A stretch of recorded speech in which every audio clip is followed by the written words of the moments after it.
Hey y'all, it's Matt at ConfederateShop.com here, and I often get asked this question quite a bit. I get asked here in my shop, and I get asked via email, phone calls, do you get a lot of hate in your shop? The short answer is yes and no. I mean, it kind of varies.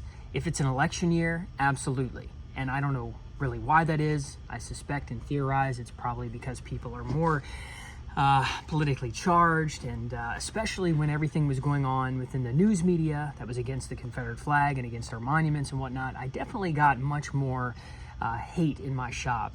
But it's not really what you think. 99% of the time, it's not someone belligerently coming in and calling names, although I've had that happen. I've had people get confrontational, but most of the time, it is people who are very passive aggressive. And you would think maybe this would be minorities, or it would be people that were, more of the smaller communities that the media would have you believe were really offended by this stuff.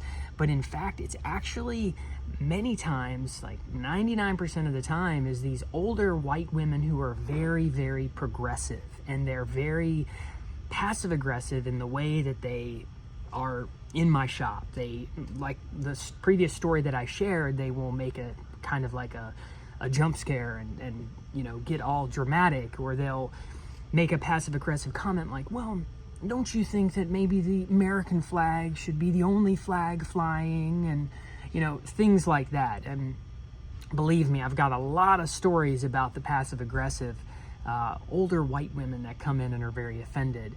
But yeah, we do get some hatred, and we do get some flack, and that's okay.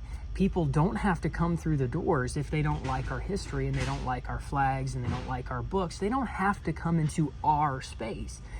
They're more than welcome to leave if they don't like that, and I remind that to some people. But a lot of times people don't even come in, and that's okay. They don't have to. This isn't their thing. They don't like this. That's fine. But when people come in here knowing that this stuff is around, and then they make a scene, that's kind of just doesn't make any sense to me, and irrational. But we're going to get that, and we're okay. Crossroads Country Store and ConfederateShop.com is okay with the hatred. We're okay with people not liking us. That's fine. That's okay. That's the way life is. So I just wanted to answer that question because I get it an awful lot. Do we get hate in our shop? Yes, we do, but not as much as you might think. We've got a lot of people who love us and like us. Thanks for watching.